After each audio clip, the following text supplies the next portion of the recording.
Juliet read, देश की सबसे लोकप्रिय और अछूत गॉडेस, देर रात मेरे अपार्टमेंट से जाने से साफ इनकार कर देती है। वह जिद करती है कि मैं उसके लिए नूडल्स बनाऊं, और तभी वही टॉप टियर हार्टथ्रॉब जिसके साथ पूरा इंटरनेट उसका नाम जोड़ रहा है, एक बड़े वैरायटी शो के लाइव ब्रॉडकास्ट में उसे कॉल कर देता है। उसकी आवाज प्यार से भरी हुई है। लाखों फैंस उसकी मीठी प्रतिक्रिया का इंतजार कर रहे हैं। उधर मैं चूल्हे पर उबलते नूडल्स को देख रहा हूँ और उसके लिए कैजुअली फोन उठा लेता हूँ। अगले ही पल बाथरूम का दरवाजा खुलता है। तौलिए में लिपटी जूलियट चिल्लाती है, ईथन, मेरे सिल्क पजामास कहाँ हैं? क्या तुमने फिर उन्हें फ्लोर साफ करने के लिए इस्तेमाल किया? और बस लाइव स्ट्रीम फट पड़ती है। एंटरटेनमेंट इंडस्ट्री की आइस क्वीन, जिसे कोई अजनबी छूने की हिम्मत नहीं करता, जिसकी 5 साल की करियर में एक भी डेटिंग रूमर साबित नहीं हुई, इस वक्त मेरे सोफे पर बिल्कुल बेपरवाह होकर फैली हुई है। वह मुझे बाथ तैयार करने का आदेश देती है। Water temperature 108, rose oil, lavender नहीं। और ईथन, जल्दी करो, मैं पसीने से परेशान हूँ। मैं आंखें घुमाता हूँ और बाथरूम की ओर बढ़ जाता हूँ।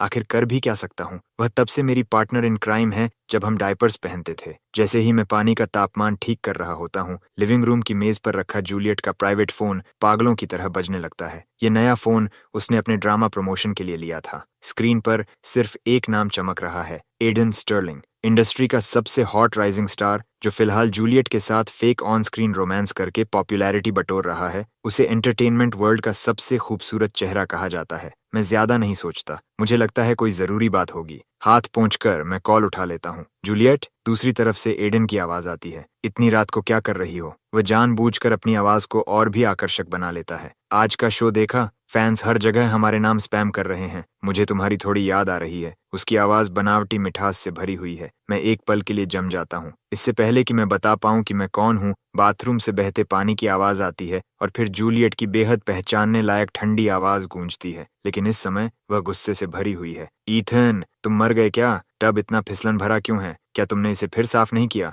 मुझे मारकर मेरा क्रेडिट कार्ड डेट इनहेरिट करना चाहते हो क्या? अचानक दूसरी तरफ सन्नाटा छा जाता है। मैं लगभग स्टैटिक की आवाज सुन सकता हूँ। तभी मेरी नजर स्क्रीन पर पड़ती है। ऊपर कोने में छोटा सा लिखा है, लाइव ब्रॉडकास्ट। मेरा हाथ झटके से कांप जाता है। महंगा फोन लगभग टॉयलेट में गिर ही जाता है। Prime time variety show live चल रहा है। इसका मतलब जूलियट की सारी बदतमीज चीखें और मेरी मौजूदगी करोड़ों दर्शकों तक पहुंच चुकी है। ओह, शायद वह अभी अवेलेबल नहीं है, मैं सूखे गले से कहता हूँ। तुम कौन हो? एडन की आवाज तुरंत टूट जाती है। उसका प्यारा पपी पर्सोना उसी पल बिखर जाता है। इतनी रात को तुम जूलियट के घर पर क्या कर रहे हो? तुम दोनों क्या कर रहे हो? मैं कोई बहाना सोचने की कोशिश करता हूँ। शायद प्लम्बर हूँ, शायद डिलीवरी गाय हूँ। लेकिन तभी बाथरूम का दरवाजा जोर से खुल जाता है। तौलिए में लिपटी जूलियट बाहर आती है। उसके गीले बाल उसकी पतली गर्दन से चिपके हुए हैं। पानी की बूंदें उस चेहरे पर चमक रही हैं जिसने लाखों फैन बॉयज को दीवाना बनाया हुआ है। लेकिन इस वक्त वह मुझे घूर रही है। ईथन, क्या तुम बहरे हो? मैंने फ्रेश टॉवल लाने को कहा था। वहाँ किससे फुसफुसा रहे हो? वह नंगे पांव चलकर मेरे पास आती है और फोन छीन लेती है। कौन है? स्क्रीन देखे बिना ही वह झुंझला कर बोलती है, आधी रात को परेशान क्यों कर रहे हो? जो कहना है जल्दी कहो, मैं बात ले रही हूँ। मैं निराशा में आंखें बंद कर लेता हूँ। सब खत्म हो चुका है। आज रात एंटरटेनमेंट इंडस्ट्री में भूकंप आने वाला है। जूलियट रीड की अनटचेबल गॉडेस इमेज पूरी तरह टूटने वाली है। ट्रेंडिंग लिस्ट पर शायद अभी से हेडलाइंस दौड़ रही होंगी। जूलियट रीड का secret man, ice queen persona shattered, Aidan Sterling live broadcast disaster. Juliet बचपन से मेरी सबसे अच्छी दोस्त और मेरी सबसे बड़ी मुसीबत रही है। किंडरगार्टन में मेरा लॉलीपॉप चुराने के बाद से ही यह औरत हमेशा मेरे सिर पर चढ़कर हुक्म चलाती आई है। दुनिया उसे एक दूर और ठंडी आइस गॉडेस के रूप में देखती है। सिर्फ मैं जानता हूँ कि निजी जिंदगी में वह क्लास 9 लेवल की लाइफ स्किल्स डिजास्टर है। एक ऐसी गॉडेस जिसका गुस्सा खराब है और खाने में बहुत नखरे हैं। हम बचपन से आमने सामने वाले फ्लैट में रहते थे। मेरी माँ हमेशा कहती थी, ईथन बेटा, जूलियट की जिंदगी आसान नहीं रही। उसके माता पिता हमेशा व्यस्त रहते हैं, उसका ख्याल रखना। और वह ख्याल रखना अब 20 साल से भी ज्यादा समय तक चल चुका है। मैंने उसके लिए पहला बॉक्स ऑफ पैड्स खरीदा था। उसकी पहली लड़ाई का दोष मैंने अपने सिर लिया था। यहाँ तक कि उसका पहला एक्टिंग रिज्यूम भी मैंने ही भरा था। मैं सामने खड़ी इस बेखबर महिला को देखता हूँ और गहरी सांस लेता हूँ। मानना पड़ेगा, उसकी पर्सनैलिटी भले ही भयानक हो, लेकिन उसका चेहरा सचमुच टॉप टियर है। नहाकर निकलने के बाद उसकी त्वचा चमक रही है। उसके कॉलर बोन्स बेहद खूबसूरत हैं। उसकी वे आंखें जो आमतौर पर बर्फ से भी ठंडी रहती हैं, अब भाप की वजह से धुंधली हो गई हैं। वह खतरनाक रूप से आकर्षक लग रही है। लेकिन मैं ज्यादा देर तक देखने की हिम्मत नहीं करता, क्योंकि जिस पल उसे पता चल गया कि मैं उसे निहार रहा हूँ, वह अपने साइज 7 फीट से मुझे जोरदार लात मारकर मजाक उड़ाएगी। ईथन, फिर से मेरे बारे में सपने देख रहे हो क्या? क्या घूर रहे हो? मेरा टॉवल कहाँ है? मुझे खोया हुआ देखकर जूलियट अपनी उंगली मेरी छाती पर इतनी जोर से मारती है कि लगभग इंटरनल ब्लीडिंग हो जाए। वह रैक पर है। मैं अपराधी की तरह पीछे इशारा करते हुए बड़बड़ाता हूँ। वह संतुष्ट होकर नाक सिकोड़ती है और फोन मेरी तरफ फेंक देती है। कॉल काट दो, बहुत परेशान करता है। एडन का दिमाग खराब है। ड्रामा खत्म हुए कितना समय हो गया और वह अब भी चिपका हुआ है। क्या उसे सच में लगता है कि मुझे नहीं पता? वह बस मेरे नाम से हाइप बना रहा है। मैं अब भी एक्टिव कॉल को हाथ में ऐसे पकड़े हुए हूँ जैसे वह जलता हुआ आलू हो। दूसरी तरफ एडन ने कॉल नहीं काटी है। सिर्फ नहीं काटी, बल्कि लाइव स्ट्रीम भी अभी तक चल रही है। मैं डायरेक्टर बूथ की घबराई हुई आवाजें और स्टूडियो ऑडियंस की चीखें तक सुन सकता हूँ। फिर अचानक बीप की आवाज आती है। आखिरकार दूसरी तरफ वाले सिग्नल काटने की कोशिश करते हैं। दुनिया फिर से शांत हो जाती है। मैं फोन सोफे पर फेंकता हूँ, लंबी सांस छोड़ता हूँ और रसोई की तरफ मुड़ जाता हूँ ताकि उसकी महारानी के लिए नूडल्स बना सकूं। ये एक नियम है। हर बात के बाद जूलियट को मेरे स्कैलियन ऑयल नूडल्स खाने ही होते हैं। अगर एक भी स्कैलियन कम हुआ तो वह हंगामा कर देती है। ईथन, मुझे 2 फ्राइड एग्स चाहिए। बाथरूम से उसकी आवाज पूरे घर में गूंजती है, जैसे उसे बिल्कुल याद ही नहीं कि वह एक मूवी स्टार है। मैं स्कैलियंस काटते हुए अपने बच निकलने की योजना बनाने लगता हूँ। जब उसकी मैनेजर लिंडा यहाँ पहुंचेगी, वह मुझे जिंदा नहीं छोड़ेगी। आखिर मैंने ही उनकी एजेंसी द्वारा 5 साल में बनाई गई जीरो स्कैंडल इमेज को एक ही झटके में नष्ट कर दिया है। लेकिन मैंने नहीं सोचा था कि कार्मा इतनी जल्दी पलट कर आएगा। नूडल्स अभी अभी बर्तन से निकले ही हैं कि डोरबेल ऐसे बजने लगती है जैसे कोई उसे उड़ा देने वाला हो। ईथन, दरवाजा खोलो। मुझे पता है जूलियट अंदर है। तुम दोनों ने तबाही मचा दी है। लिंडा की टूटी हुई घंटी जैसी पहचानने लायक आवाज दरवाजे के पार से गूंजती है। वह सचमुच दिल का दौरा पड़ने वाली लग रही है। मैं दरवाजे तक पहुंचूं उससे पहले जूलियट बाथरूम से बाहर आती है। वह मेरे ओवरसाइज टी शर्ट में है और कमर के नीचे कुछ दिखाई नहीं दे रहा। उसकी लंबी टांगें ध्यान भटकाने के लिए काफी हैं। कौन है? कितना शोर मचा रहे हैं? फिर अचानक उसकी आंखें चमक उठती हैं। ओह, नूडल्स तैयार हैं। कितनी अच्छी खुशबू है। वह दरवाजे पर हो रही पागलों जैसी दस्तक को पूरी तरह नजरअंदाज करती है। डाइनिंग टेबल की तरफ झपटती है, कटोरा उठाती है और एक बड़ा निवाला खा लेती है। तुम्हारे नूडल्स अभी भी सबसे अच्छे हैं। फिल्म सेट का खाना तो सुअरों के चारे जैसा लगता है। मैं बेबस होकर आह भरता हूँ और दरवाजा खोल देता हूँ। जैसे ही दरवाजा थोड़ा सा खुलता है, लिंडा तोप के गोले की तरह अंदर घुस आती है। जूलियट, तुम्हें अब भी नूडल्स खाने की भूख है? वह अपनी एक्ट्रेस को तेल से चमकते मुंह के साथ बेफिक्र बैठे देखकर गुस्से से कांप उठती है और उसके चेहरे के सामने टैबलेट लहरा देती है। इसे देखो, ट्रेंडिंग लिस्ट फट चुकी है। सर्वर्स क्रैश हो गए हैं। स्क्रीन पर कई ब्लड रेड हैशटैग्स चमक रहे हैं। Juliet Reed bathroom gate, mystery man Ethan, Aidan Sterling publicly cheated on, Juliet Reed get out of showbiz. Juliet आधा फ्राइड एग मुंह में दबाए स्क्रीन की तरफ आलस से देखती है। तो क्या हुआ अगर वायरल हो गया? वह अंडा निगलती है, नैपकिन से मुंह पोंछती है और बिल्कुल शांत रहती है। वैसे भी मैं अपनी इमेज बदलना चाहती थी। उस आइस क्वीन पर्सोना को बनाए रखना बहुत थका देने वाला है। तो तुम? लिंडा अपना सीना पकड़ लेती है। उसकी कांपती उंगली जूलियट की तरफ उठी हुई है। इमेज बदलना चाहती थी? ये इमेज बदलना नहीं है, ये कैंसल होना है। कैंसल, समझती हो? वह लगभग चिल्ला उठती है। सिर्फ कॉन्ट्रैक्ट पेनल्टीज ही तुम्हें बर्बाद कर देंगी? ठीक है, मैं भर दूंगी। जूलियट कंधे उचकाती है, फिर अचानक शरारती मुस्कान के साथ मेरी तरफ मुड़ती है। ईथन के पास पैसे हैं, उससे भरवा देंगे। मैं विरोध करने ही वाला होता हूँ कि लिंडा की तेज नजर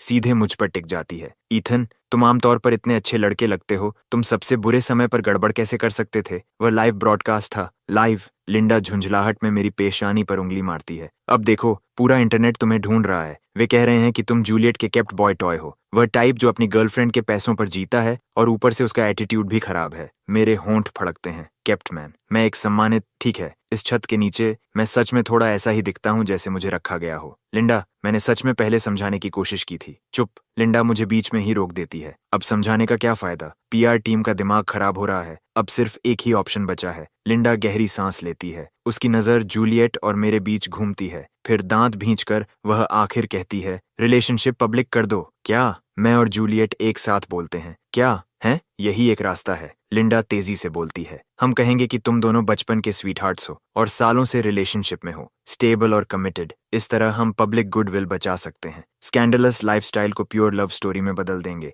ईथन वैसे भी बुरा नहीं दिखता, थोड़ा साफ सुथरा कर दो तो ठीक लगेगा। जूलियट पलकें झपकाती है, फिर अचानक मुस्कुरा देती है। वह अपनी चॉपस्टिक्स नीचे रखती है, मेरे पास आती है, अपना हाथ मेरे कंधे पर रख देती है और लगभग पूरा वजन मुझ पर छोड़ देती है। ठीक है, मैं तैयार हूँ। Lucky him. वह सिर झुकाती है। उसकी गर्म सांस मेरे कान को छूती है और वह इतनी धीमी आवाज में फुसफुसाती है कि सिर्फ हम दोनों सुन सकें। हे शॉर्टी, आज से तुम मेरे ऑफिशियली रिकॉग्नाइज्ड बॉयफ्रेंड हो। खुश नहीं हो? मेरा दिल एक धड़कन छोड़ देता है। मैं उसका चेहरा देखता हूँ जो मुझसे सिर्फ कुछ इंच दूर है। उसकी आंखें शरारती जीत से चमक रही हैं, लेकिन उनके नीचे कुछ और भी छिपा है, कुछ ऐसा जिसे मैं समझ नहीं पा रहा। उसी समय मेरी जेब में रखा फोन वाइब्रेट करता है। मैं उसे निकालकर देखता हूँ। अननोन नंबर से मैसेज आया है। छोटा सा मैसेज, लेकिन धमकी से भरा हुआ। जूलियट से दूर रहो अगर नहीं चाहते कि तुम्हारे सारे पुराने गंदे राज फिर से दुनिया के सामने आ जाए। मैं मैसेज को देखकर आंखें सिकोड़ लेता हूँ। पुराने गंदे राज। मैंने हमेशा साफ जिंदगी जी है। मेरा एकमात्र अंधेरा अतीत वह था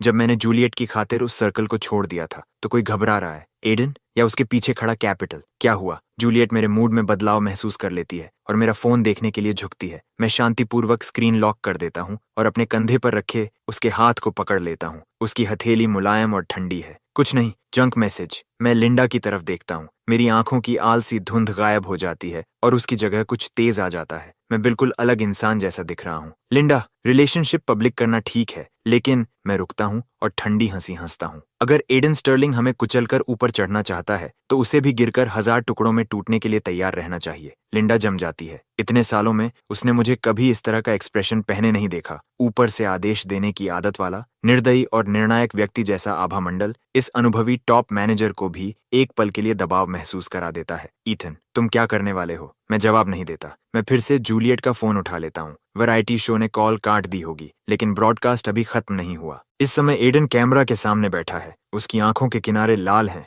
वह विक्टिम बनने का नाटक कर रहा है। इशारों में कह रहा है कि जूलियट की पर्सनल लाइफ लापरवाह है और भावनात्मक धोखा उसी के साथ हुआ है। लाइव कमेंट्स पूरे एडन से भरे पड़े हैं और जूलियट उसके तथाकथित होम रेकर के खिलाफ गालियों की बाढ़ आई हुई है। मैं हल्का सा हंसता हूँ। मेरी उंगलियां तेजी से स्क्रीन पर चलने लगती हैं। अगर खेलना है तो बड़ा खेलेंगे। मैं सीधे जूलियट के मेन वे वीबो अकाउंट में लॉग इन करता हूँ। इस समय इंटरनेट की हर नजर उसी अकाउंट पर टिकी हुई है। मैं एक पोस्ट तैयार करता हूँ। फोटो में आधा खाया हुआ स्कैलियन ऑयल नूडल्स का कटोरा है और पीछे से दिखाई देती जूलियट है जिसने मेरी टी शर्ट पहन रखी है। कैप्शन सिर्फ एक लाइन का है, लेकिन पूरी इंडस्ट्री को हिला देने के लिए काफी है। वही नूडल्स जो मैं बचपन से खा रही हूँ, इसका कोई सब्स्टिट्यूट नहीं है। और कुछ क्लाउन्स के लिए अगर अपनी एक्टिंग को अपने असली रोल्स में भी लगा लेते तो आज भी लिप सिंकिंग वायरल स्टार बनकर नहीं घूम रहे होते। Aiden Stirling. मैं सेंड दबा देता हूँ। पोस्ट होते ही स्क्रीन फ्रीज हो जाती है, जैसे किसी अदृश्य हाथ ने उसे पकड़ लिया हो। लोडिंग सर्कल घूमता रहता है, फिर ऐप क्रैश हो जाती है और होम स्क्रीन पर सन्नाटा छा जाता है। 3 सेकंड्स बाद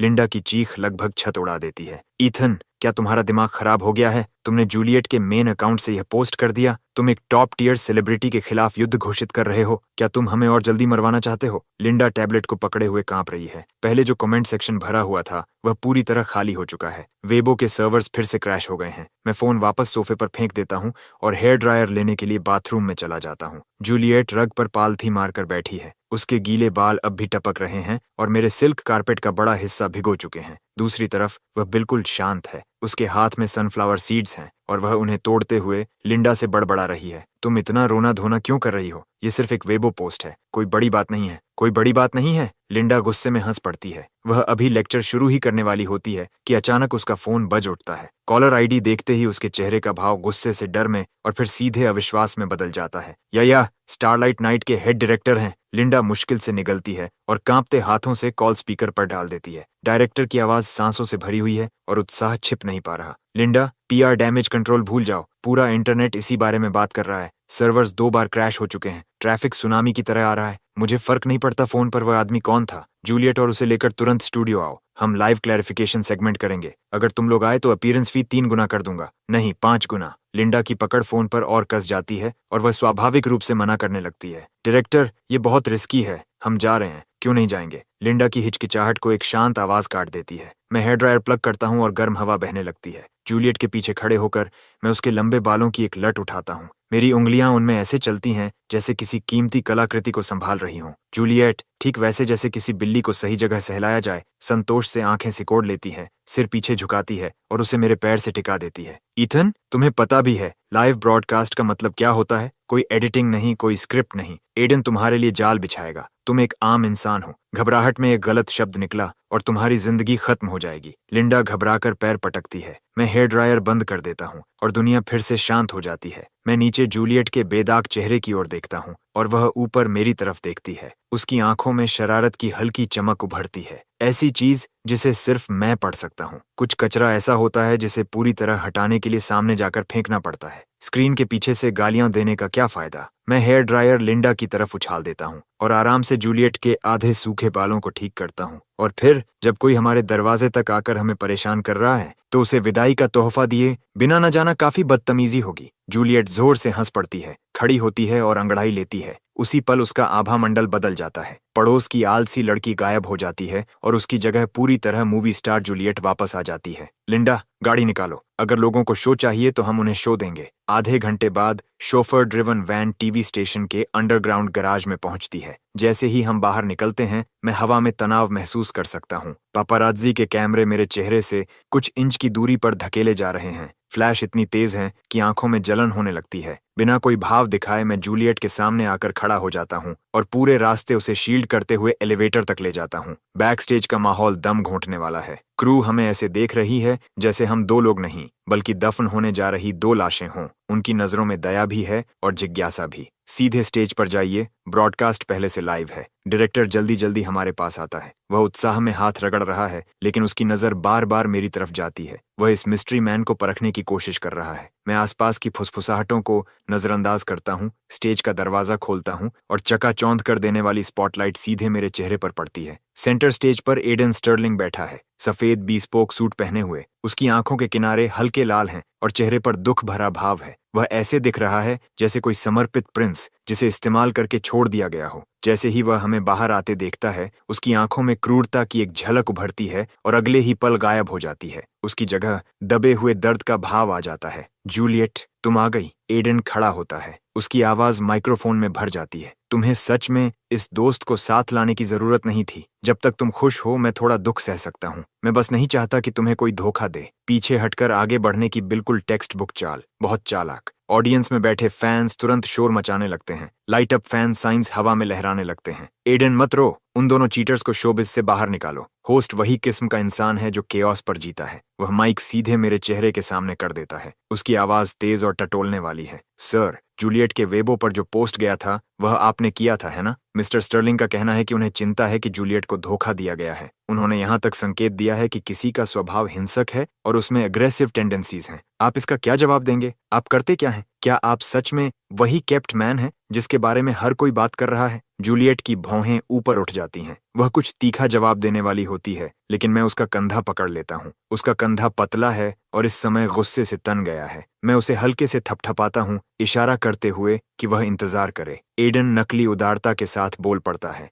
होस्ट, इस तरह मत पूछिए। शायद इस जेंटलमैन की पर्सनैलिटी थोड़ी सीधी सादी हो। अगर जूलियट ने इन्हें चुना है तो उसके अपने कारण होंगे, भले ही इससे मुझे सच में दुख पहुंचा हो। यह कहने के बाद वह अपनी आंख के कोने पर मौजूद न होने वाले आंसू को पोंछता है और बहादुर बनने का नाटक करता है। ऑडियंस हूटिंग करने लगती है। लाइव कमेंट्स शायद अब तक मेरी पूरी फैमिली ट्री को भून चुके होंगे। मैं एडन के फाउंडेशन से ढके चेहरे को देखता हूँ और अचानक मुस्कुरा देता हूँ। मैं होस्ट का माइक्रोफोन नहीं लेता। उसकी जगह मैं सीधे स्टेज के बीच में चला जाता हूँ जहाँ ऑडियंस इंटरैक्शन दिखाने वाली विशाल LED स्क्रीन लगी हुई है। मैं अपना फोन निकालता हूँ और शांतिपूर्वक एक केबल स्क्रीन के पोर्ट में लगा देता हूँ। मेरी हरकतें धीमी और आरामदायक हैं, जैसे यह करोड़ों दर्शकों वाला लाइव स्ट्रीम नहीं बल्कि मेरा अपना लिविंग रूम हो। चूंकि सब लोग सच जानने के लिए इतने उत्सुक हैं तो चलिए कुछ दिलचस्प देखते हैं। एडन के चेहरे का भाव बदल जाता है। उसे महसूस हो जाता है कि कुछ गलत है। वह तुरंत मुझे रोकने की कोशिश करता है। तुम क्या कर रहे हो? ये लाइव ब्रॉडकास्ट है, तुम्हारा प्लेग्राउंड नहीं। इतनी घबराहट क्यों हो रही है? मैं ऊपर देखता हूँ। मेरी नजर तलवार की तरह तेज है और सीधे उसकी आंखों में धंस जाती है। मिस्टर स्टर्लिंग अभी कुछ देर पहले स्टेज पर इतना दुखी होकर रो रहे थे।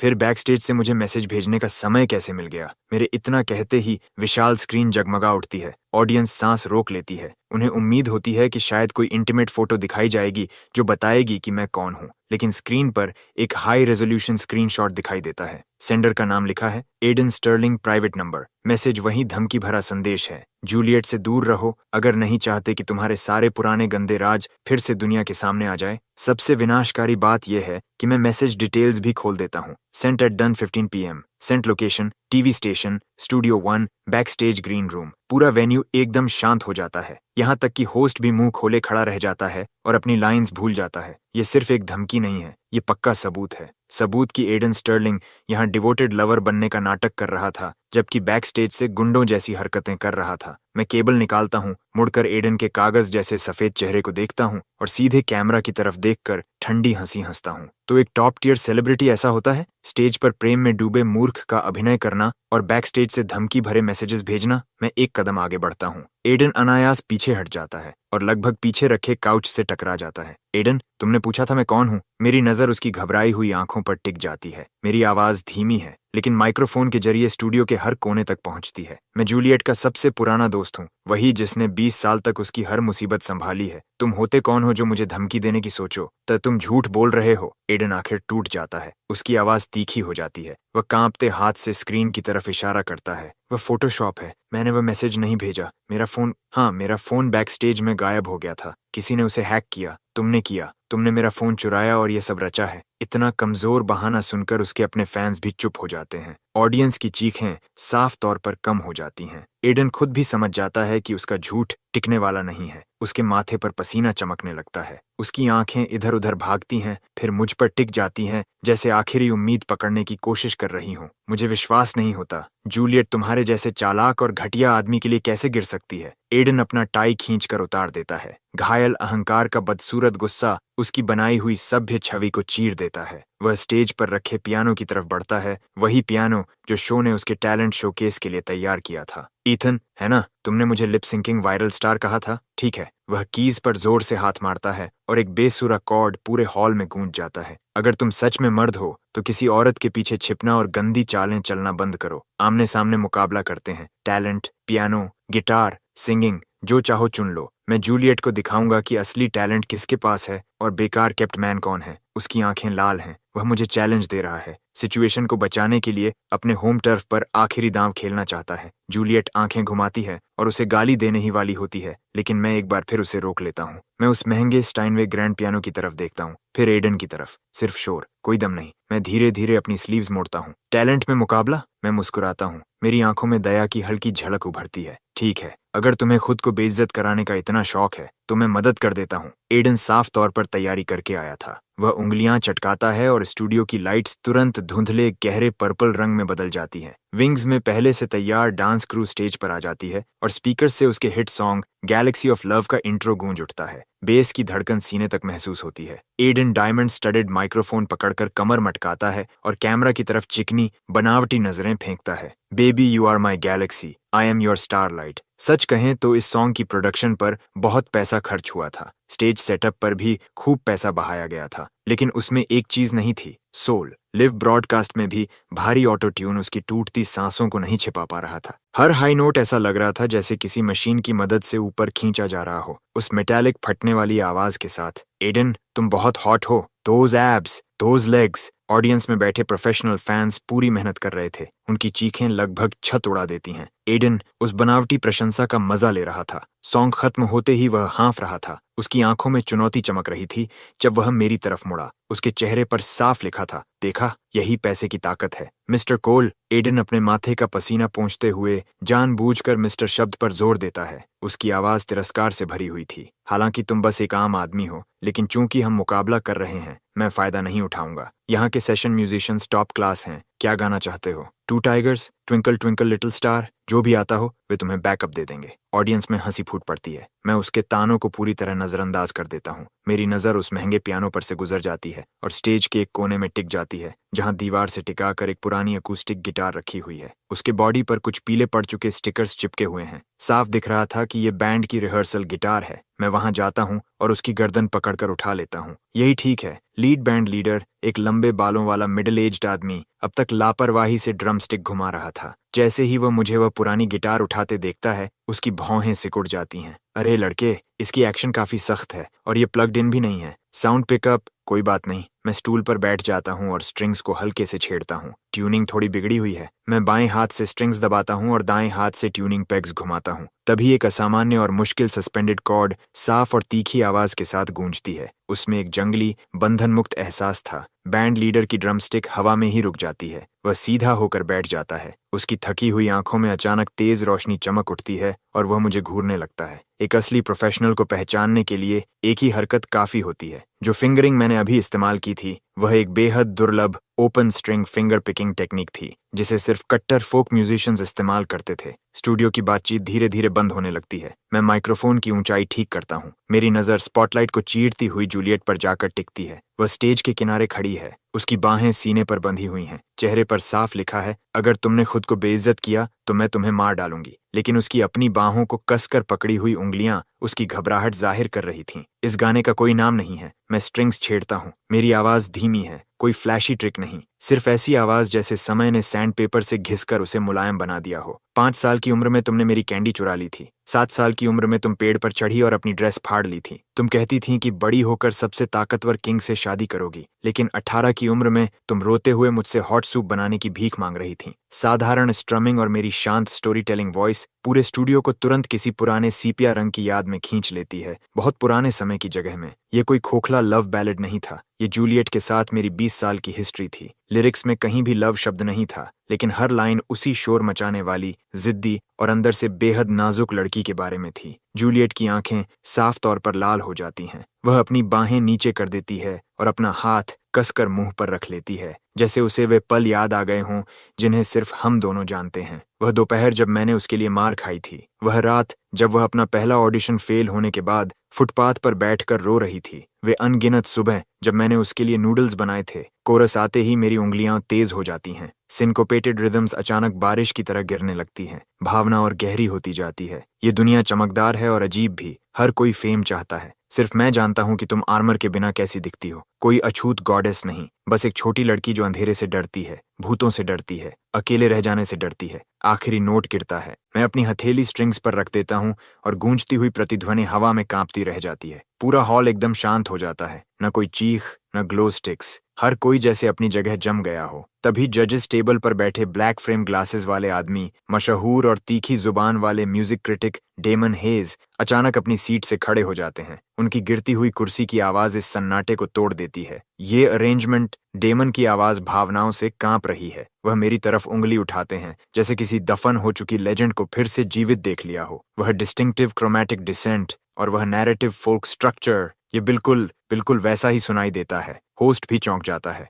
मिस्टर हेज, किस जैसा? डेमन का चेहरा उत्साह से लाल हो चुका है। 5 साल पहले वाले उस जीनियस सॉन्ग राइटर जैसा, जिसने इंडस्ट्री में धमाकेदार एंट्री की थी और फिर बिना किसी निशान के गायब हो गया था। सिर्फ एन ही ऐसी मेलोडी लिख सकता था जो सीधे आत्मा पर चोट करे। ये आर्टिस्ट्री उस असेंबली लाइन गार्बेज जैसी नहीं है जो आजकल हमें सुनाई जाती है। उन शब्दों के बाहर आते ही पूरा हॉल फट पड़ता है। वही जिसने डीप सी लिखा था, वही जिसने गोल्डन मेलोडी अवार्ड्स स्वीप कर दिए थे। हे भगवान, मेरे पूरे शरीर में गूज़बम्प्स आ गए। लिव कमेंट्स भी एक पल में पलट जाते हैं। ओ माय गॉड, मैं रो रही हूँ। यही असली इमोशन है। एडन अभी जो गा रहा था वह क्या था? Failed exorcism? सच कहूं तो ये लिरिक्स बहुत ज्यादा दिल पर लगे। 20 साल का चाइल्डहुड लव, इसे कौन रिजेक्ट करेगा? क्या ये उस फेक स्वीट रोमांस से कहीं ज्यादा शिपेबल नहीं है? मैं गिटार बजाता हूँ। ईथन ने जो स्ट्रमिंग टेक्निक इस्तेमाल की, उसे सीखने में कम से कम 10 साल लगते हैं। वह असली म्यूजिशियन है। दूसरी तरफ एडन का चेहरा जले हुए बर्तन जैसा काला पड़ चुका है। जिस स्टेज पर उसे इतना गर्व था, जिस कोरियोग्राफी की उसने इतनी तैयारी की थी, वह सब एक पुरानी अकूस्टिक गिटार और एक फोक सॉन्ग के सामने सस्ता और खोखला लगने लगा था। वह मुझे नीचा दिखाने निकला था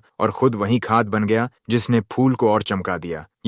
ये सिर्फ कोइंसिडेंस है, एडन दांत भींचकर बोलता है। गिटार बजाना जानने से क्या साबित होता है? आज की इंडस्ट्री को ऑल राउंड परफॉर्मर्स चाहिए। वह हार मानने को तैयार नहीं था। उसकी आंखों में जलन और नफरत जल रही थी। वह लगातार मुझे घूर रहा था। तभी जैसे उसके दिमाग में कोई नया विचार आता है, उसके चेहरे पर एक ठंडी और खतरनाक मुस्कान फैल जाती है। मिस्टर कोल, आपकी म्यूजिकल स्किल वाकई इंप्रेसिव है। आपने बहुत प्रैक्टिस की होगी। वह माइक्रोफोन छीन लेता है और स्टूडियो की चर्चा को काट देता है। लेकिन यह लाइव वैरायटी शो है। सिर्फ गाना गाना बोरिंग है। जूलियट बेस्ट एक्ट्रेस विनर है, मैं भी एक्टर हूँ, क्यों ना अगले राउंड में बढ़ें। होस्ट की नजर डायरेक्टर की तरफ जाती है। डायरेक्टर नीचे से पागलों की तरह सिर हिला रहा था। ट्रैफिक नंबर्स पहले ही आसमान छू रहे थे। जहां कॉन्फ्लिक्ट होता है वहीं रेटिंग्स होती हैं। ठीक है, होस्ट उत्साह से घोषणा करता है, अगला राउंड होगा एक्टिंग शोडाउन। एडन अपना कॉलर सीधा करता है और उसका आत्मविश्वास वापस लौट आता है। वह सिंगिंग राउंड हार चुका था, लेकिन एक्टिंग उसका पेशा था। उसने क्लासिकल ट्रेनिंग ली थी। लोग अक्सर उसकी एक्टिंग को ग्रीजी कहते थे, लेकिन कैमरे के सामने कभी न खड़े हुए एक आम आदमी के खिलाफ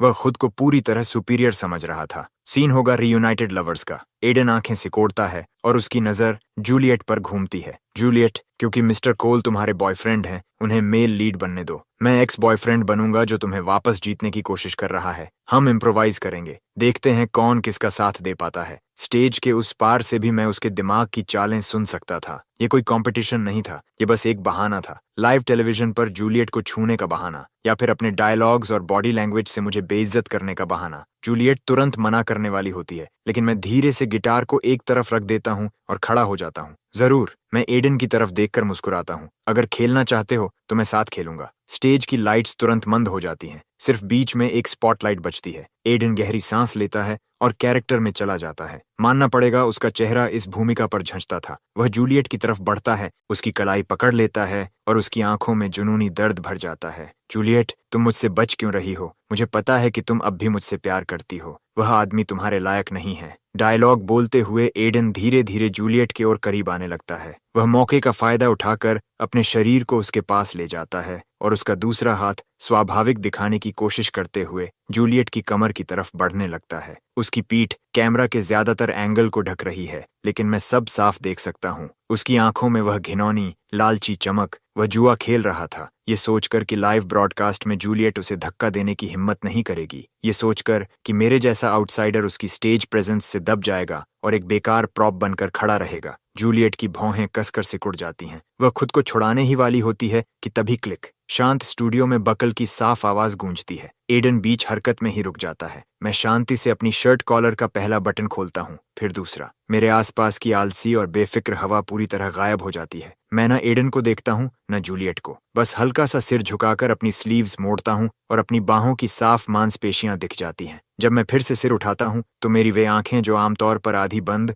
सुस्त और नींद भरी लगती थीं, अब ऐसे दिखती हैं जैसे कोई शिकारी अपनी नींद से जाग गया हो। प्यूपिल्स में खतरनाक आक्रामकता भरी हुई थी। हवा जैसे जम जाती है। मैं एक एक कदम आगे बढ़ता हूँ। न कोई चिल्लाहट, न कोई नाटक, लेकिन मेरे हर कदम के साथ जूलियट की कलाई पर एडन की पकड़ कांपने लगती है। वह एक ऐसा दबाव महसूस कर रहा था जो उसने पहले कभी नहीं महसूस किया था, जैसे किसी एपेक्स प्रेडेटर ने उसे अपना शिकार चुन लिया हो। सांस लेना अचानक मुश्किल हो जाता है। मैं एडन के पीछे पहुंचता हूँ, हाथ बढ़ाता हूँ और उसके महंगे बिस्पोक सूट की कॉलर को 2 उंगलियों से ऐसे पकड़ता हूँ जैसे किसी गंदे चूहे को उठाया हो। उसके लायक नहीं। मैं उसके कान के पास झुकता हूँ। मेरी आवाज धीमी और भारी है। उसमें लापरवाह मजाक भी है और साफ खतरा भी। तुम्हें मेरी औरत को छूने की हिम्मत किसने दी? इस पल मैं ईथन कोल नहीं था। मैं स्क्रिप्ट का वह आदमी था जो हर चीज को कंट्रोल करता है। निर्दयी, निर्णायक और खतरनाक। एडन के पैरों से ताकत निकल जाती है। सिर्फ एक नजर के बाद वह सीधे स्टेज पर घुटनों के बल गिर जाता है। स्टूडियो में डरावना सन्नाटा छा जाता है। सिर्फ उसके घुटनों के फर्श से टकराने की आवाज गूंजती रहती है।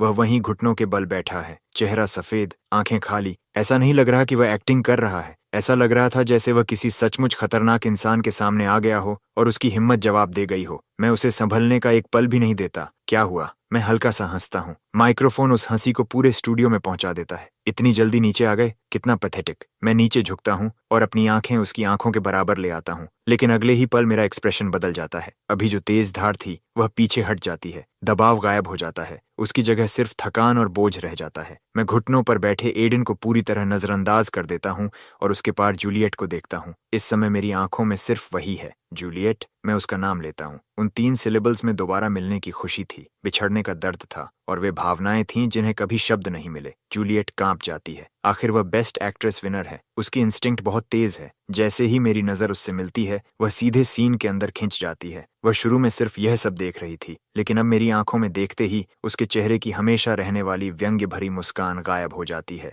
उसकी जगह गहरे शांत पानी जैसी भावना आ जाती है। जूलियट अनायास एक कदम आगे बढ़ती है। उसकी आंखें लाल हो चुकी हैं, होंठ कांप रहे हैं। तुम वापस आ गए? ये डायलॉग किसी स्क्रिप्ट में नहीं था। उसने खुद कहा। मैं हाथ उठाता हूँ। मेरी उंगलियां उसके गाल से सिर्फ 1 इंच दूर रुक जाती है, जैसे छूना चाहता हूँ लेकिन छूने की हिम्मत नहीं कर पा रहा। तनाव इतना भारी था कि पूरे हॉल को बंधक बना चुका था। कोई सांस लेने की हिम्मत तक नहीं करता। मैं कभी दूर नहीं गया था। मेरे होठों पर कड़वी आधी मुस्कान आती है, मेरी आवाज भर्रा जाती है। मैं हमेशा छाया में खड़ा तुम्हें देखता रहा, तुम्हें चमकते हुए देखता रहा और ऐसे कचरे को तुम्हारे आसपास घूमते हुए देखता रहा। आखिरी शब्दों पर मेरी नजर बर्फ जैसी ठंडी हो जाती है। आंख के कोने से मैं एडन की तरफ देखता हूँ। वह नजर किसी ब्लेड की तरह उस पर गिरती है। एडन आखिर होश में लौटता है। शर्म उसके चेहरे पर छा जाती है। उसका चेहरा गहरे लाल रंग का हो जाता है। वह एक महान ए-लिस्ट स्टार लाइव ब्रॉडकास्ट में एक नोबडी के सामने घुटनों पर था। अगर यह बाहर फैल गया तो उसका करियर खत्म हो जाएगा। तुम झूठ बोल रहे हो।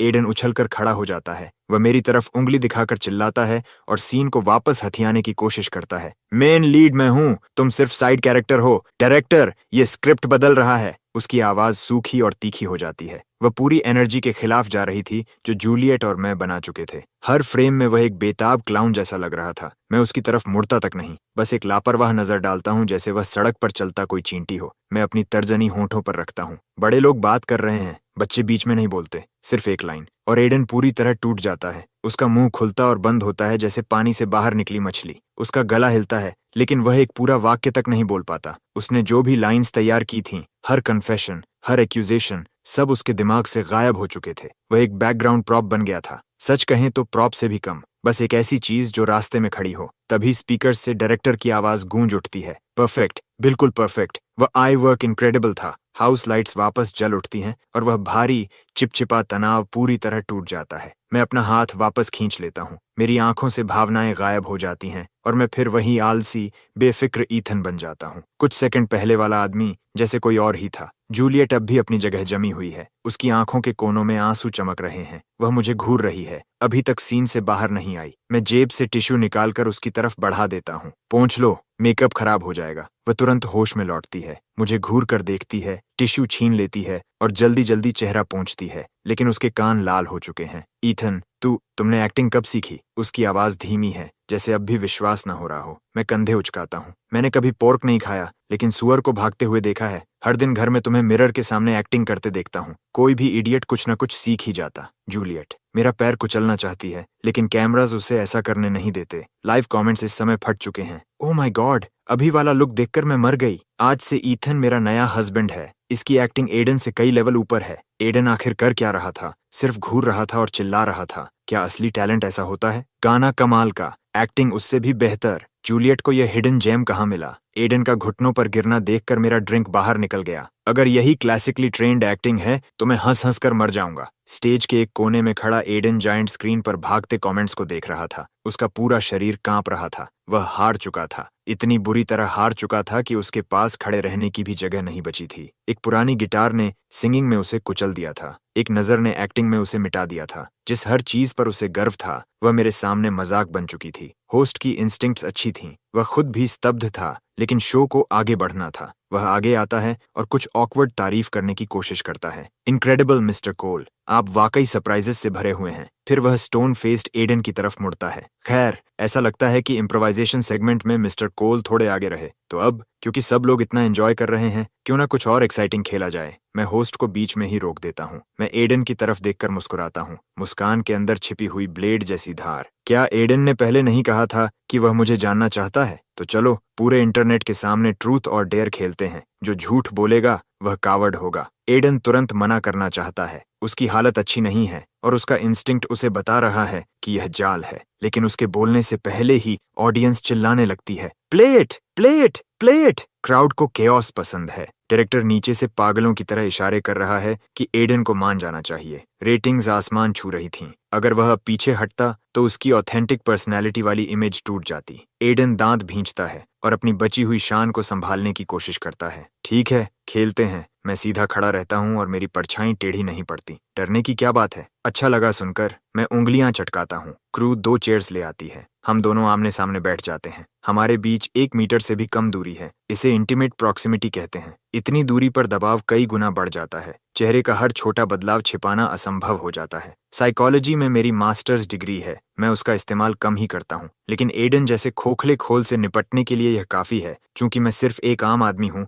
मैं शुरू करता हूँ। मैं कुर्सी पर पीछे टिक जाता हूँ। एक लाइटर मेरी उंगलियों में आलस से घूम रहा है। मिस्टर स्टर्लिंग, पहला सवाल आसान है, क्या आप सच में जूलियट से प्यार करते हैं? एडन पलक झपकाता है। उसे इतनी आसान शुरुआत की उम्मीद नहीं थी। वह तुरंत अपना एक्सप्रेशन बदलता है और कैमरा की तरफ देखकर पूरी सिंसेरिटी दिखाने लगता है। बिल्कुल, जूलियट के लिए मेरी भावनाओं का गवाह आसमान और धरती है। 5 साल से मैं झूठ। मैं ठंडे स्वर में उसे बीच में ही रोक देता हूँ। तुम्हारी प्यूपिल्स आधा मिलीमीटर फैल गईं। तुम्हारी लेफ्ट रिंग फिंगर ने अभी तुम्हारी पैंट की सीम को खुरचा। ये एंग्जाइटी का क्लासिक सिग्नल है। इसके ऊपर जवाब देने से पहले तुमने 1.2 सेकंड्स का पॉज लिया और तुम्हारी आंखें ऊपर दाईं तरफ गईं। सेरिब्रल कॉर्टेक्स रिस्पॉन्स पैटर्न में इसका मतलब होता है फैब्रिकेटेड आंसर। मैं डेटा ऐसे बोलता हूँ जैसे कोई मशीन रिपोर्ट पढ़ रही हो। ऑडियंस फट पड़ती है। एडन का चेहरा बदल जाता है। तुम क्या बकवास कर रहे हो? ये कोई माइंड गेम है। मैं इस पर विश्वास नहीं करता। ये बकवास है या नहीं, ये तुम अपने दिल में अच्छी तरह जानते हो। मैं आगे झुकता हूँ और हमारे बीच की दूरी तुरंत खत्म हो जाती है। प्रॉक्सिमिटी का दबाव सीधे उस पर टूट पड़ता है। दूसरा सवाल,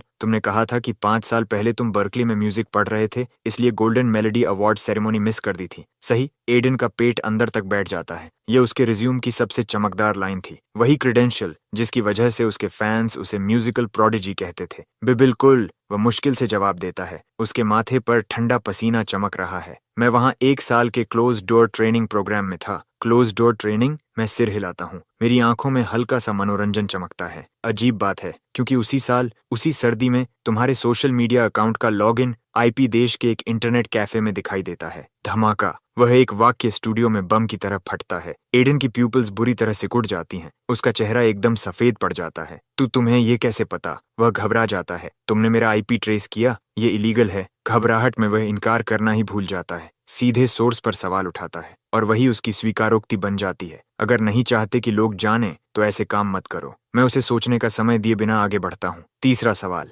गैलेक्सी ऑफ लव रिलीज होने से 1 दिन पहले क्या तुम एन नाम के सॉन्ग राइटर से मिले थे? जैसे ही एन का नाम निकलता है, एडन पर बिजली गिर जाती है। उसका पूरा शरीर कांपने लगता है। वह नाम उसका नाइटमेयर था। नहीं, मैं किसी एन को नहीं जानता। वह गाना मैंने खुद लिखा था। वह मेरा ओरिजिनल वर्क है। एडन लगभग चिल्लाने लगता है। उसकी उंगलियां आर्मरेस्ट को इतनी जोर से पकड़ती हैं कि नकल सफेद पड़ जाते हैं। पसीना उसके गाल पर बह रहा है। वह इतना डर चुका है कि सोच भी नहीं पा रहा। तुमने खुद लिखा था? मैं ठंडी हंसी हंसता हूँ। अगर तुमने लिखा था तो अभी स्टेज पर कोरस की सिंकोपेशन भी सही क्यों नहीं कर पाए? और तुम्हें यह तक क्यों नहीं पता कि वह गाना सॉन्ग राइटर की दिवंगत ग्रैंडमदर के लिए लिखा गया था? तुमने उसे उठाकर कोई सस्ता लव सॉन्ग बना दिया। चुप रहो, चुप रहो! एडन उछलकर खड़ा हो जाता है। उसकी आंखें पागल कुत्ते की तरह लाल हो चुकी हैं। तुम क्या जानते हो? मैं ए लिस्ट स्टार हूँ। अगर मैं कहूँ कि वह लव सॉन्ग है तो वह लव सॉन्ग है। मार्केट क्या चाहता है, पैकेजिंग क्या होती है, तुम्हें क्या पता? सन्नाटा। पूरा हॉल भय से उसे घूरता रह जाता है। वही पॉलिश्ड आइडल जिसे लोग परफेक्शन का प्रतीक समझते थे,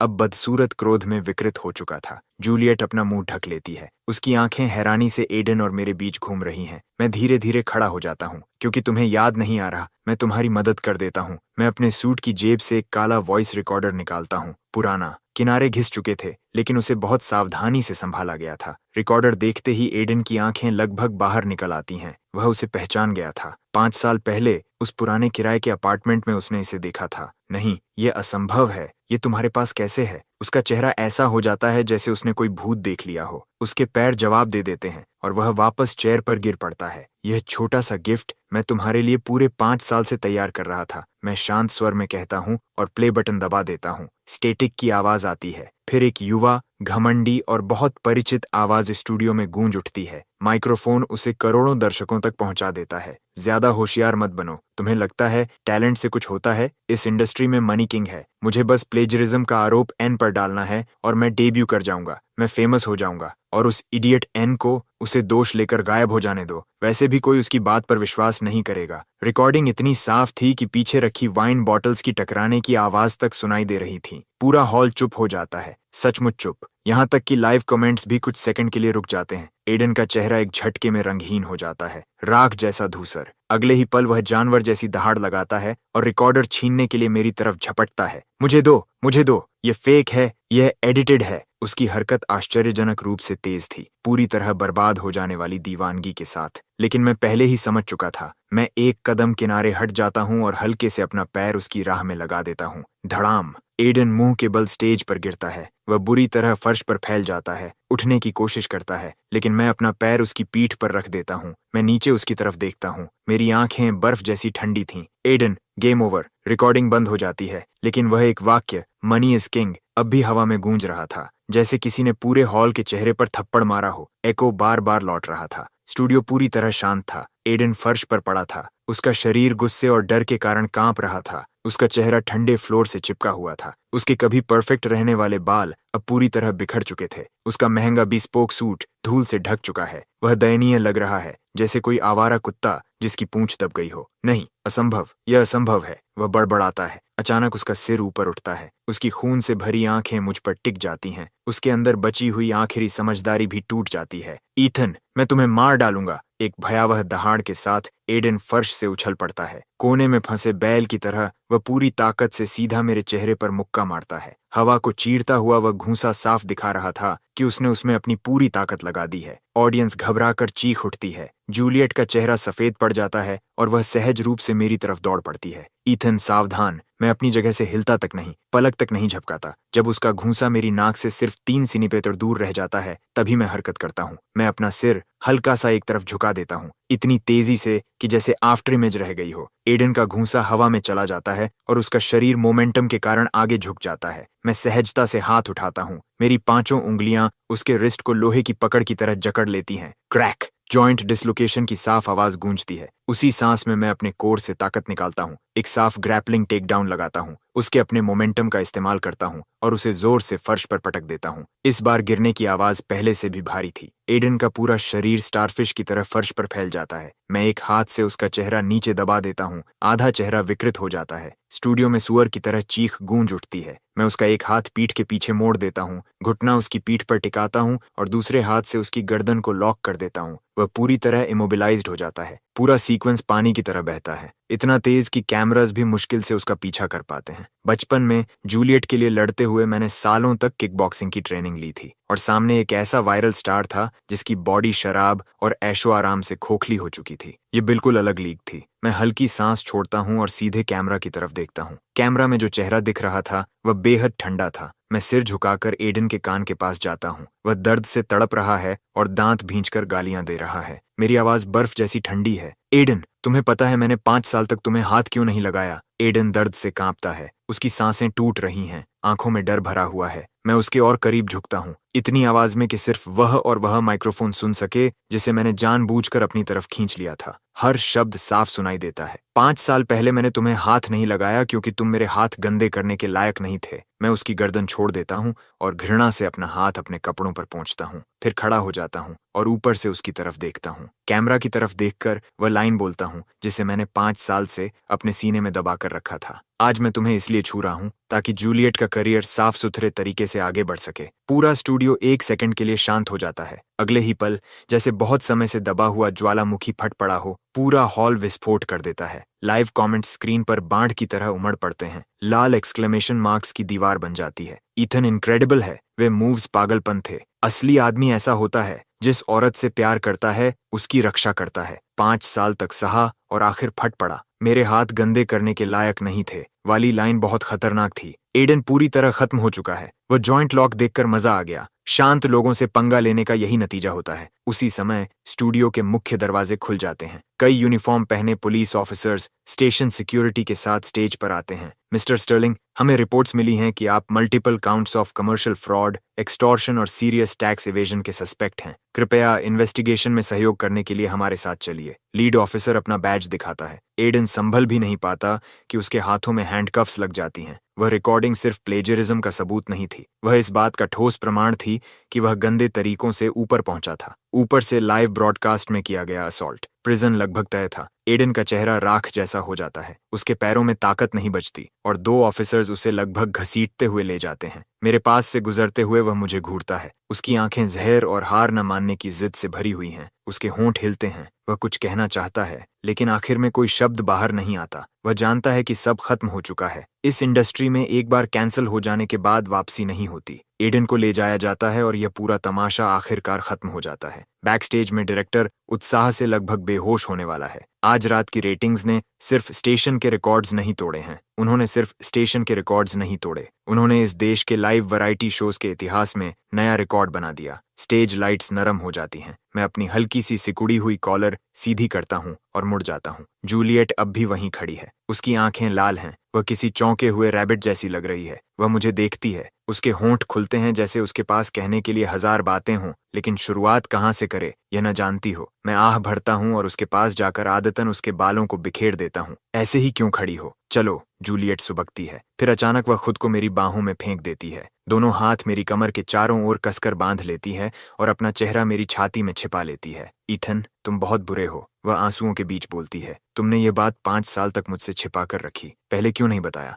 मैं धीरे से उसकी पीठ थपथपाता हूँ। उसका शरीर मेरे खिलाफ कांप रहा था। मैं हंस पड़ता हूँ। मैं तुम्हें क्यों बताता? ताकि तुम्हारा वह गुस्सा पूरे एजेंसी को उड़ाकर रख देता। जूलियट और भी ज्यादा मेरे सीने से चिपक जाती है। उसके आंसू मेरी शर्ट भिगो रहे थे। मुझे फर्क नहीं पड़ता। अगर तुमने मुझसे फिर कभी झूठ बोला तो मैं तुम्हारे नूडल्स कभी नहीं खाऊंगी। ठीक है, अब और झूठ नहीं। क्रू मेंबर्स की ईर्ष्या भरी नजरों और अनगिनत कैमरा फ्लैशेस की गवाही के बीच मैं उसे बाहों में लिए बैक स्टेज की तरफ ले जाता हूँ। उस रात वेबो ट्रेंडिंग लिस्ट पूरी तरह क्रैश हो जाती है। Ethan and Juliet fairy tale couple, Aiden Sterling arrested, the legend returns, ये 3 हैशटैग्स पूरे 1 हफ्ते तक ट्रेंडिंग लिस्ट के सबसे ऊपर बने रहते हैं। देखते ही देखते 3 महीने बीत जाते हैं। देर शरद रथु की एक शाम, हवा में तेज ठंडक घुली हुई है। आज रात नेशनल ग्रैंड थिएटर में गोल्डन स्टैच्यू अवार्ड्स हो रहे हैं, जो इस देश की फिल्म इंडस्ट्री का सबसे बड़ा सम्मान है। रेड कार्पेट के दोनों ओर लगे स्पॉटलाइट्स रात को दिन में बदल रहे हैं। एडन का नाम एंटरटेनमेंट वर्ल्ड से पूरी तरह गायब हो चुका है। सुना जाता है कि उसे 7 साल की सजा हुई है और इस समय वह प्रिजन में यूनिफॉर्म सिल रहा है। दूसरी तरफ जूलियट ने अपनी career changing film silent testimony के साथ हर बड़े फिल्म फेस्टिवल में नॉमिनेशंस बटोर लिए हैं। मैं फैमिली सीटिंग सेक्शन की तीसरी रो में बैठा हूँ, एक ऐसा सूट पहने हुए जो मुझ पर पूरी तरह फिट भी नहीं बैठता। मैं आराम से अपना फोन स्क्रॉल कर रहा हूँ। मेरे आसपास इंडस्ट्री के बड़े नाम और सेलिब्रिटीज बैठे हैं। सबकी कमर सीधी है, सिर्फ मैं ही ऐसा दिख रहा हूँ जैसे यहाँ का नहीं हूँ। और अब वह पल जिसका हम सब इंतजार कर रहे थे। प्रेजेंटर एनवलोप खोलता है, सस्पेंस बढ़ाने के लिए शब्दों को खींचता है। इस साल का golden statue award for best actress जाता है। पूरा हॉल सांस रोक लेता है। जूलियट रीड साइलेंट टेस्टिमोनी के लिए। पूरे वेन्यू में गड़गड़ाहट जैसी तालियां गूंज उठती हैं। जायंट स्क्रीन तुरंत जूलियट के क्लोजअप पर कट करती है। आज रात उसने deep blue backless evening gown पहन रखा है। उसके लंबे बाल ऊपर बंधे हुए हैं, जिससे उसकी गर्दन की सुंदर रेखा साफ दिखाई दे रही है। वह सांस रोक देने वाली खूबसूरत लग रही है। जैसे ही वह अपना नाम सुनती है, उसके चेहरे पर वही परिचित शांत मुस्कान आ जाती है। वह खूबसूरती से खड़ी होती है, अपने गाउन का किनारा उठाती है, स्टेज तक जाती है और भारी ट्रॉफी स्वीकार करती है। वह माइक्रोफोन के सामने खड़ी होती है और गहरी सांस लेती है। पूरा हॉल शांत हो जाता है। हर कोई नई बेस्ट एक्ट्रेस का एक्सेप्टेंस स्पीच सुनने का इंतजार कर रहा था। परंपरा के अनुसार उसे अपने डायरेक्टर, क्रू और पेरेंट्स को धन्यवाद देना चाहिए था और फिर कोई प्रेरणादायक संदेश देकर खत्म करना चाहिए था। जूलियट ट्रॉफी को पकड़े हुए अपनी नजर पूरे हॉल पर घुमाती है। फिर उसकी नजर सीधी तीसरी रो के उस कोने पर जाकर रुकती है जहां मैं बैठा हूं। उसकी आंखों में मौजूद अनटचेबल गॉडेस वाली परत वसंत की बर्फ की तरह पिघल जाती है। वह पलक झपकाती है और उसके होंठों पर एक शरारती मुस्कान उभरती है। वही मुस्कान जो वह सिर्फ मुझे दिखाती है, वही बचपन वाली जिद्दी बेस्ट फ्रेंड की मुस्कान। असल में मैंने कोई एक्सेप्टेंस स्पीच तैयार नहीं की। जूलियट की आवाज साफ और गर्मजोशी से भरी हुई हॉल के हर कोने तक पहुंचती है, क्योंकि आज रात यहाँ आने से पहले किसी ने मुझसे कहा था, जीतूं या हारूं, घर पर लेट नाइट स्नैक मेरा इंतजार करेगा। हॉल में गर्मजोशी भरी हंसी गूंज उठती है। जूलियट ट्रॉफी उठाती है और बिना किसी झिझक के मुझे पुकारती है, ईथन, नूडल्स तैयार है ना? मुझे भूख लगी है। पूरा हॉल 1 सेकंड के लिए जम जाता है। फिर पहले से भी ज्यादा जोरदार हंसी और तालियां गूंज उठती हैं। किसी ने उम्मीद नहीं की थी कि अपनी जिंदगी के सबसे बड़े पल पर, अपनी ठंडी और अछूत इमेज के लिए मशहूर यह महिला पूरे देश के सामने अपना रिलेशनशिप दिखाएगी, और वह भी सिर्फ नूडल्स के एक कटोरे के लिए। लाइव कमेंट्स स्क्रीन पर बाढ़ की तरह भर जाते हैं। हाँ, यह सच में ईथन की वुमन है। ये तो बिल्कुल जूलियट जैसा है। क्या टॉप टियर हम्बल ब्रैगिंग ऐसी दिखती है? बेस्ट एक्ट्रेस ट्रॉफी की कीमत नूडल्स के कटोरे से कम है। शिप्ड। मैं इस कपल को पूरी जिंदगी शिप कर सकता हूँ। नीचे बैठा हुआ मैं आसपास की चीखों और तालियों को सुनता हूँ और बेबसी से सिर हिला देता हूँ। ये औरत सच में वही टाइप है जो 3 दिन बिना डांट खाए छत पर चढ़ जाती है। ऐसे पल में भी इसके दिमाग में सिर्फ नूडल्स चल रहे हैं, लेकिन मेरे होंठों के कोने पर आई मुस्कान मिटने से इनकार कर देती है। स्टेज पर चमकती हुई उसकी आंखों से नजर मिलाते हुए मैं धीरे धीरे अपनी सीट से खड़ा हो जाता हूँ। स्पॉटलाइट तुरंत मुझ पर आ गिरती है। मैं कुछ नहीं बोलता, बस उसकी तरफ देखकर मुस्कुराता हूँ, नरम और स्नेह भरी मुस्कान। फिर मैं अपना हाथ सूट की जेब में डालता हूँ और एक छोटा सा डार्क ब्लू वेलवेट बॉक्स बाहर निकालता हूँ, जिसे मैंने बहुत पहले से तैयार कर रखा था। मैं उसे खोलता नहीं, बस उसे हवा में उठाकर उसकी तरफ हल्का सा हिलाता हूँ। वह रिंग बॉक्स है। इतनी दूरी से भी मैं साफ देख सकता हूँ कि जूलियट का शरीर एकदम स्थिर हो जाता है। अगले ही पल उसका हाथ उसके मुंह पर चला जाता है और उसकी आंखों से आंसू बह निकलते हैं। वह समझ जाती है कि यह कोई भव्य प्रपोजल सेरेमोनी नहीं है, यहाँ 999 रोजेस नहीं है, लेकिन यह उसे किसी भी भव्य समारोह से ज्यादा छू जाता है, क्योंकि यह उसके लिए मेरी पूरी जिंदगी का वादा था। हॉल में मौजूद लोगों की चीखें और तालियां अपने चरम पर पहुंच जाती हैं। कोई सीटी बजाता है, कोई चिल्लाता है, मैरी। कैमरा इसी पल पर रुक जाता है। स्टेज पर वह बेस्ट एक्ट्रेस है, रोशनी में नहाई हुई, ट्रॉफी पकड़े हुए, आंखों से आंसू बह रहे हैं। ऑडियंस में मैं हूँ, वह बचपन का दोस्त जिसने हमेशा चुपचाप उसकी रक्षा की, हाथ में रिंग बॉक्स लिए, चेहरे पर नरम मुस्कान के साथ। लोगों के समुद्र के पार हमारी नजरें एक दूसरे से मिलती हैं और पूरी दुनिया सिमट कर सिर्फ हम दोनों तक रह जाती है। फेम और दिखावे से भरी इस इंडस्ट्री के बीच हमारे पास सबसे सच्ची और सबसे प्रज्वलित चीज थी। 20 साल की चाइल्डहुड फ्रेंडशिप, 5 साल की साइलेंट प्रोटेक्शन और इस पल की साझा मुस्कान। बिग स्क्रीन पर तस्वीर धीरे धीरे फ्रीज हो जाती है और नरेशन की एक पंक्ति धीरे धीरे उभरती है। सबसे लंबा प्यार अक्सर पहली नजर का नहीं होता, बल्कि वह होता है जो पूरी जिंदगी चुपचाप साथ चलता रहता है।